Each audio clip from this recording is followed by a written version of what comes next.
இந்த தேர்தலில் காங்கிரஸை ஆதரித்து பிரச்சாரம் பண்ணுவதற்கு ராகுலை அழைக்கிறார். இவர் அதை மறுக்கிறார். எதற்காக? ஏன்னா பிஜேபிக்கு பயந்துட்டு. பிஜேபி தனக்கு ஏதாவது இடையூறு பண்ணுவோம், ஐடி ரெய்டு, அமலாக்க ரெய்டு, இப்படி ஏதாவது தொந்தரவாக இருக்கும், பிஜேபி பகைத்து கொள்ளக்கூடாது அப்படிங்கிறதுக்காக கருணாநிதி சொல்வார்ல, உங்களுக்கு இப்போ சீட்டு இல்லை ஆனால் இடம் இருக்குது இதயத்தில். இதே கதையை ஸ்டாலின் சொல்லியிருக்கார். இல்லை எங்களுக்கு ராஜ்யசபா தொகுதி கொடுப்பதாக உறுதி கொடுங்க. உறுதியெல்லாம் கொடுக்க முடியாது. நீங்கள் கொடுத்தா ஆதரவு கொடுத்தா கொடுங்க, இல்லைன்னா கிளம்புங்க. வழியாக போய் ஆதரவு கொடுத்துருக்காரு. கொடுத்துட்டு பிரஸ் என்ன சொல்கிறாரு, ராஜ்யசபா சீட்டு கேட்டால் தரேன்னு சொல்லியிருக்காங்க. எங்கேயும் அதுக்கு எக்ரிமெண்ட்டு எதுவும் கிடையாது. ஏன் உங்களுக்கெல்லாம் ஒரு சேஃப்டியாக ஒரு ஆளை போட்டு நான் டம்மி பீஸை போட்டுருக்கேன். உங்களை நான் கடுமையாக எதிர்க்கல. உங்கள் பையனை, உங்கள் பையன் ஜெயிக்கணும் தான் நான் அன்றைக்கி விட்டு கொடுத்தேன். தயவுசெய்து எங்கள் கூட்டணி பக்கம், கூட்டணிகள் மாறலாம், காட்சிகள் மாறலாம், இந்த அணி அந்த பக்கம் போகலாம், அந்த அணி இந்த பக்கம் போகலாம். பல தேர்தல்களுக்கு அணி மாறிக்கொண்டே இருக்குது. அதனால் வர சட்டமன்ற தேர்தலில் எப்படி வேண்டுமானாலும் எந்த கூட்டணி வேணாலும் எங்கே வேணால் போகலாம். அதற்கான அச்சாரத்தை எடப்பாடி போட்டுட்டாரு. நீங்கள் வேலுமணி கோயம்புத்தூரில் அண்ணாமலைக்கு பெரிய எதிர்ப்பே பதிவு செய்யலை. ஏன்னா இப்போ கோயம்புத்தூரில் அண்ணாமலைக்கு, ஆட்டுக்குட்டி அண்ணாமலைக்கு, ஏன்னா இப்போ மறுபடியும் ஈடி விட்டுறக்கூடாது. ஏன்னா கோயம்புத்தூரில் ஜக்கி வாசுதேவ் மோடி டான்ஸ் ஆடுறாரு. அதனால் வேலுமணி பக்கம் ஈடி போகாமல் இருக்கணும். அதனால் அண்ணாமலைக்கு மறைமுகமாக உதவி செய்கிறார்.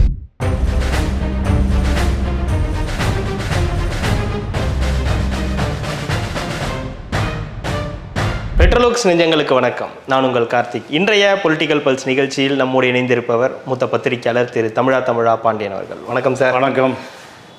தேர்தல் பரப்புரைகள்லாம் ஆரம்பித்து ரொம்ப பரபரப்பாக போயிட்டுருக்கு. இதே நேரத்தில் பார்த்திங்கன்னா திமுக கூட்டணி ஒரு வலுவான கூட்டணியாக இந்த தடவை போட்டி போடுறாங்க. அவங்க 2019 ஒரு வலுவான கூட்டணியாக தான் இருக்கும்போது, இந்த கூட்டணியில் இன்னொரு முக்கியமான ஒரு அங்கமாக பார்க்கப்படுகிறவர் கமலஹாசன் அவர்கள். எல்லா கட்சியின் சார்பிலும் போய் அவர் போய் பார்த்துக்கிட்டு இருக்காங்க. காரணம் அவர் அவர்களுக்காக பிரச்சாரம் பண்ண போகிறார் அப்படின்றது தான் செய்தி.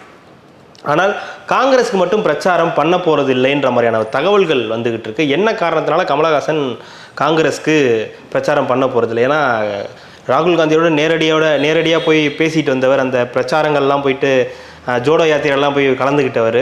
என்ன காரணத்துக்காக இப்போ காங்கிரஸுக்கு எதிராக அவர் எதிராக இல்லை, அவர் பிரச்சாரம் பண்ண மாட்டேன்னு சொல்கிறதுக்கான காரணம் என்ன? இல்லை, காங்கிரஸோடு நெருக்கமாக இருக்கார். ராகுல் காந்தியோட பாரத் ஜோடோ யாத்திரையில் நடந்து போகிறாரு. ஏற்கனவே காங்கிரஸ்காரர் தான் சொல்லுவார். அவங்க அப்பாலாம் காங்கிரஸ்காரர் தான் சொல்லுவார். காங்கிரஸ்காரர் தான் அவங்க அப்பா பேர் ஸ்ரீனிவாச ஐயங்கார். ஆமாம், அவர் பிரபல வக்கீல். முத்துராமலிங்க தேவருக்கு அவர் தான் வக்கீல். அப்போது காங்கிரஸ் குடும்பம். ஆனால் கர்நாடகாவில் காங்கிரஸ் பிஜேபி தேர்தல் நடந்தது. இந்த தேர்தலில் காங்கிரஸை ஆதரித்து பிரச்சாரம் பண்ணுவதற்கு ராகுலை அழைக்கிறார். இவர் அதை மறுக்கிறார். எதற்காக? ஏன்னா பிஜேபிக்கு பயந்துட்டு. பிஜேபி தனக்கு ஏதாவது இடையூறு பண்ணுவோம், ஐடி ரெய்டு, அமலாக்க ரெய்டு, இப்படி ஏதாவது தொந்தரவாக இருக்கும், பிஜேபி பகைத்து கொள்ளக்கூடாது அப்படிங்கிறதுக்காக இப்போ நடந்து முடிந்து வெற்றி பெற்ற காங்கிரஸ் ஆட்சி அமைந்ததுக்கு கமலஹாசனுடைய பங்கு ஒன்றுமே இல்லை. கமலஹாசனுடைய பங்கு எதுவுமே இல்லை. நீங்கள் இப்போ முதலமைச்சராக இருக்கிற சித்தாராமையா கூப்பிடுறாரு, இப்போ துணை முதலமைச்சராக சிவகுமார் கூப்பிட்றாரு, தேர்தலுக்கு முன்பு ராகுல் கூப்பிடுறாரு, போய் பிரச்சாரம் பண்ணுங்க, என்னோட பிரச்சாரம் பண்ணலவாங்க. போகவே இல்லை. நீங்கள் பயந்து பதுக்கிட்டார். அப்போது பிஜேபிக்கு பயப்படுகிற ஒரு ஆள் எப்படி காங்கிரஸுக்கு நண்பராக இருக்க முடியும்? இதுதான் காங்கிரஸுக்கு உள்ள கேள்வி. இல்லை, உறுதியாகவே ஒரு பாஜகவுக்கு தான் பயந்தாருன்னு நம்ம எப்படி சொல்ல முடியும்? ஏன்னா அப்படியே தேர்தல் வேலைக்கு போகல. தேர்தல் வேலைக்கு ஏன் போகல? பாரத் ஜோடோ யாத்திரைக்கு போனீங்கல்ல, அப்போ நீ காங்கிரஸ்காரன் தானே, அப்போ நீ பயப்படல.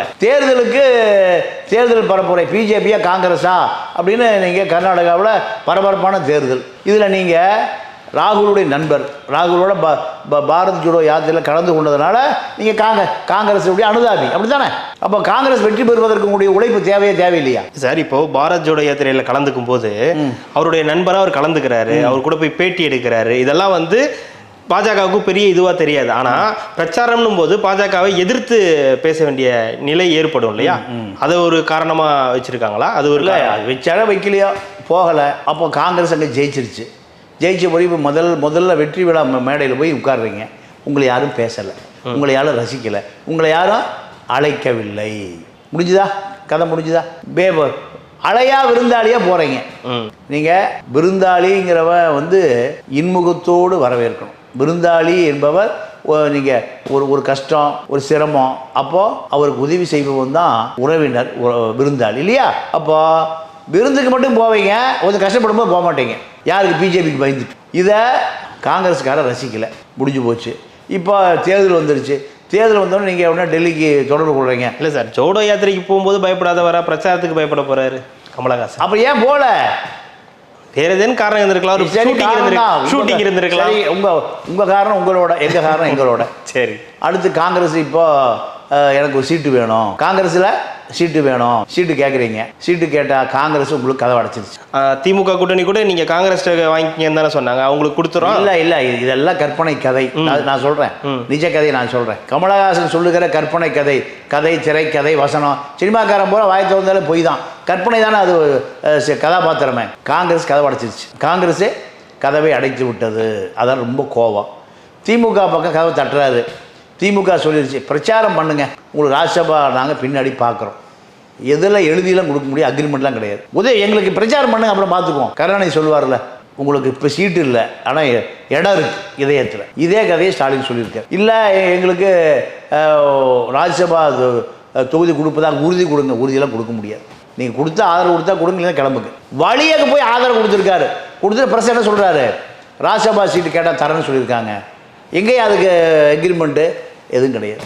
கையெழுத்தெல்லாம் போட்டாங்க. கையெழுத்து எதுவும் போட்டிருக்காருன்னா இவர் ஆதரவு கொடுப்பதாக, யார் பிரச்சாரம் பண்ணுவதாக, அதுதான் கையெழுத்தே தவிர ராஜ்யசபாக்கெல்லாம் ஸ்டாலின் கையெழுத்து போட்டிருக்கணும். கழட்டி விட்டுருவாங்களா? அவ்வளோதான். இவரை போல பல பேரை பார்த்துருக்க திமுக, பல பேரை திமுக பார்த்துருக்கு. ரஜினி, கமல், விஜயகாந்த், பல பேரை, விஜய், அஜித், பல பேரை திமுக பார்த்துருக்கு. அதில் இவரும் ஒருத்தர். அதனால் நான் காங்கிரஸ் ஊதி பிரச்சாரம் பண்ண மாட்டேன். மற்றவங்களுக்கெல்லாம் பண்ணுவார். ஆமாம், திமுகவுக்கு பண்ணுவார். அப்போ தானே சீட்டு கிடைக்கும். திமுக, சிறுத்தைகள், இந்திய கம்யூனிஸ்ட் எல்லாம் பண்ணுவார். அப்போ கூட்டணி கட்சி வேட்பாளர்களுக்கு ஏன் இவங்களை மட்டும் விட்டுட்டாங்கன்னு ஒரு கேள்வி இயல்பாகவே வந்துடும்ல அவர்கிட்ட. ஆமாம், கேள்வி வந்தாலும் சரி, பதில் வந்தாலும் சரி, நான் வரமாட்டேன்ட்டு. ஆமாம், சரி. இப்போ தேர்தல் முடிகிற வரை காங்கிரஸ் போகிறாரா போலியான்னு பொறுத்து பார்த்து முடிவு செய்து கொள்வோம். அடுத்து இன்னொரு கேள்வி, அது நானே வந்துடுறேன். திருநாவுக்கரசு அவர்கள் இந்த தடவை வந்து அவருக்கு இதுவும் இப்போ எம்பி தேர்தலுக்கான வாய்ப்புகள் வழங்கப்படவில்லை. என்ன காரணம்னா அவர் காங்கிரஸுக்கும் அதிமுகவுக்குமான ஒரு இணைப்பு பாலத்துக்கு முயற்சி பண்ணுறார். எப்போ? தேர்தலுக்கு முன்பு. அதிமுக பிஜேபி வெளியே வந்துருச்சுல்ல. ஆமாம், வெளியே வந்த பிறகு காங்கிரஸோடு சேர்த்தா சிறுத்தை வந்துடும், கம்யூனிஸ்ட் வந்துடும், திமுக கூட்டணி பனால் ஆயிரும். ஏன் அதிமுகவுக்கு முயற்சி பண்ணார்? என்ன காரணம் அவருக்கு? என்ன காரணம்னா அதிமுகவில் அவருக்கு ஒரு பெரிய எதிர்காலம் இருக்குது. ஓஹோ.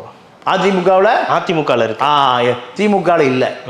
எல்லாம் ஒரு லாப கணக்கு தானே, எல்லாமே அரசியல ஒரு வியாபாரம் தானே. அப்போ அது முயற்சி பண்ணுறாரு. ராகுல் வரைக்கும் போயாச்சு. ராகுல் இதெல்லாம் கேட்டுட்டு இல்லை இது வேண்டாம், திமுக கூட்டணி நம்பகமான கூட்டணி, நீண்ட நாள் கூட்டணி, இப்போ உடைச்சிட்டு அதிமுக போக வேண்டாம், இந்த முயற்சி தடா போட்டார். இது ஸ்டாலினுக்கு தெரியுது. ஸ்டாலினுக்கு தெரிஞ்ச உடனே அவருடைய திருச்சியை மதிமுக கொடுத்துட்டார். நீங்கள் செல்வ பெருந்தகை சொல்லிட்டாரு, எந்த காரணத்தை முன்னிட்டும் திருநாவுக்கரசுக்கு காங்கிரஸ் சீட்டு ஒதுக்கூடாது. அதன் விளைவு தான் இப்போ அவருக்கு தரப்படாதது. ரஜினி கூட சொல்லியிருக்காரு ஸ்டாலின்கிட்ட. என்னென்னு? அவர் ரொம்ப சீனியரு, அவருக்கு ஏதோ ஒரு தொகுதி ஒதுக்கி அவரை கொஞ்சம் நீங்கள் அரசியலில் கூட வச்சுக்கங்க. இது இந்த தேர்தலுக்காகவா? ஆமாம் ஆமாம் ஆமாம். எதுக்காக சார்? இப்போ ரஜினி ஏன் வந்தார் இப்போ நடுவில்? இது உள்ளார ரஜினி தான், ரஜினியுடைய ரெண்டாவது பொண்ணு இருக்குல்ல. ஆமாம், ரெண்டாவது பொண்ணு சௌந்தர்யா, அந்த பழைய எம்எல்ஏ பொன்முடியுடைய உறவினர் பையனை அந்த பொண்ணு லவ் பண்ணுது. இவர் தான் நின்று பேசி கல்யாணம் பண்ணி வைக்கிறார். யார்? திருநாவுக்கரசு. ஏன்னா திருநாவுக்கரசு அவரும் உறவினர். அது இந்த குடும்ப கல்யாணம் பண்ணுவதற்கு காரணம் திருநாவுக்கரசு தான். ஏன்னா திருநாவுக்கரசு தான் போய் அலைன்ஸ்லாம் பேச முடியும், சாதாரண நபர் போக முடியாதுல்ல. அதனால் இப்போ அந்த இன்ஃப்ளூயன்ஸில் ரஜினி ஸ்டாலின் பேசுகிறாரு, அவர் கையை விரிச்சிட்டார். என்னதான் நண்பராக இருந்தாலும் அதெல்லாம் முடியாதுன்ட்டார். ஏன்னா இந்த கூட்டணியை உடைக்கிறதுக்கு முயற்சி பண்றாரு. இந்த கூட்டணியை திமுகவை கவுக்கணும்னு முயற்சி பண்றாரு. மிகப்பெரிய வேலையை பார்க்கலான்னு பார்த்துருக்கேன். இது எப்படி நான் ஏற்றுக்கொள்ள முடியும்? அதனால அதற்கான வாய்ப்பே இல்லைன்னு மறுத்துட்டார். அதனால தான் காங்கிரஸும் அவருக்கு திருச்சி, திருநெல்வேலி எங்கே சீட்டு கொடுக்காமல் செல்வ பெருந்தகையும் பார்த்து கொண்டார், ஸ்டாலினும் பார்த்து கொண்டார். இப்போ அவருடைய அரசியல் நீங்கள் அஸ்தமனமாகிவிட்டது திருநாக்கரசுக்கு. இதுதான் காங்கிரஸ், திமுக, அதிமுகவுக்கு நடந்த முக்கோண அரசியல். இன்னொரு பக்கம் வந்து பார்த்தீங்கன்னா மதிமுகவுக்கு இன்றைக்கி சின்னம் ஒதுக்கப்படலை. என்ன காரணம் சொன்னாங்கன்னா, ஒரு தொகுதி தான் நீங்கள் நிற்கிறீங்க, அதனால் உங்களுக்கு உங்களோட கேட்குற சின்னம் ஒதுக்கப்படாதுன்ட்டாங்க. அப்போ பம்பர சின்னம் இனிமேல் உங்களுக்கு கிடைக்காதா? இப்போ மதிமுகன்ற கட்சி இப்போ எப்படி வளருமா? என்ன மாதிரி ஒரு நிலையில் இருக்குது? இல்லை, அதாவது மதிமுக திமுகவை விட்டு வெளியேறுகிற பொழுது அது ஒரு 7% வாக்கை வைத்திருந்தது. இன்றைக்கி 2% வாக்கு கீழே போயிடுச்சு. பெரிய வாக்கு வங்கியே இல்லை. திமுகவே ஒரு சீட்டு தான் கொடுக்குது. அப்பாவுக்கு ஒரு சீட்டு, மகனுக்கு ஒரு சீட்டு. அப்பாவுக்கு மேலே போய் மகனுக்கு கீழே போய். இதுதான். இதில் திருச்சியை வேற கொடுத்துருக்காங்க. ஏன்னா திருச்சியில் நேரு கேட்குறாரு, திருச்சி சிவா கேட்குறாரு, இதுக்கு நடுவில் மகேஷ் பொய்யாமொழி அவருடைய ஆதரவாளர் கேட்குறாரு. யாருக்கு கொடுப்பது? 3 பேர் முக்கியமான ஆளுங்க, யாருக்கும் கிடையாது. மதிமுகவுக்கு எடப்பாடி பார்த்தாரு, அங்கே மதிமுக ஜெயிக்கணும், மதிமுக அடுத்து எங்கள் கூட வந்துடுறியா கூட்டணிக்கு? எங்கள் கூட்டணிக்கு? அதிமுக கூட்டணிக்கு. அங்கே ஒரு டம்மி பீஸை போடுறேன். மணல்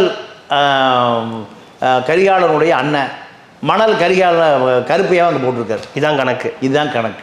உங்களுக்கெல்லாம் ஒரு சேஃப்டியாக ஒரு ஆளை போட்டு நான் டம்மி பீஸை போட்டுருக்கேன். உங்களை நான் கடுமையாக எதிர்க்கல. உங்கள் பையன் ஜெயிக்கணும் தான் நான் அன்னைக்கு விட்டு கொடுத்தேன்.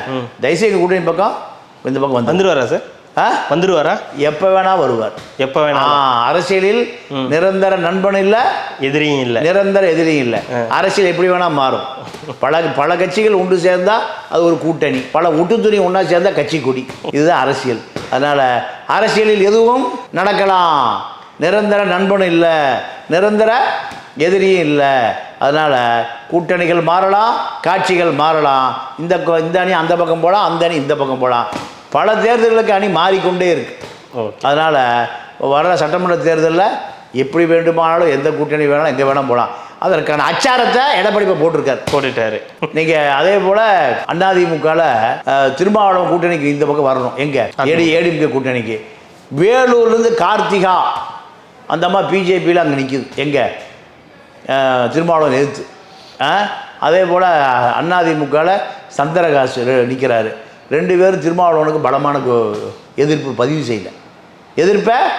பதிவு செய்யலை. எல்லாம் ஒரு கணக்கு தான். அரசியல் எல்லாம். அப்போ அவருக்கும் ஒரு அழைப்பு. எல்லாம் ஒரு அழைப்பு தான். எல்லாமே.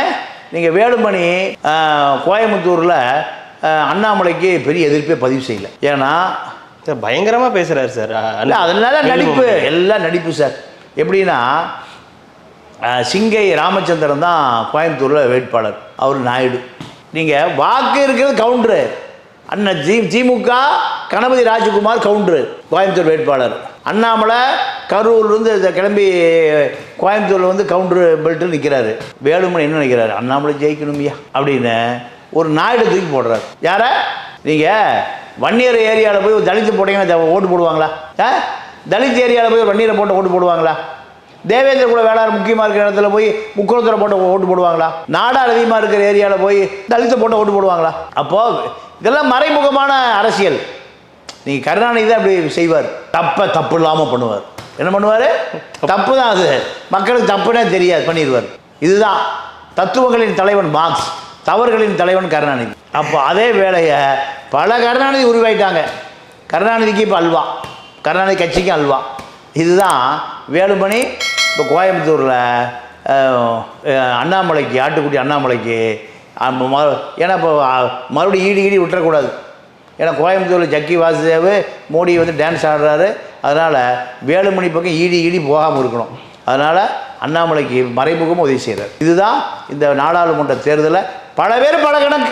எதிர்கால கூட்டணி, இப்போ கூட்டணி, இடி கூட்டணி, ஐடி கூட்டணி, பல கூட்டணி கணக்கில் நடந்துட்டு இருக்கு. நேற்றைய கூட்டணி, இன்றைய கூட்டணி, நாளைய கூட்டணி, இந்த கணக்கில் தான். இதுதான் 2024 தேர்தல், நாடாளுமன்ற தேர்தல். அதுலேயே 2026க்கான கணக்குகளும் இருக்கு. அருமை, கரெக்டாக கண்டுபிடிச்சிட்டீங்க. உங்கள் கூட இருக்கோம்ல சார், கண்டுபிடிச்சிருவோம். மிக்க நன்றி சார். இவ்வளோ நேரம் உங்களுடைய நேரத்தை ஒதுக்கி எங்களுக்காகவும் ரெட்ரோலுக்ஸ் நேயர்களுக்காகவும் பல்வேறு கருத்துக்களை பகிர்ந்தமைக்கு ரெட்ரோலுக்ஸின் சார்பாக மிக்க நன்றி. நன்றி, வணக்கம்.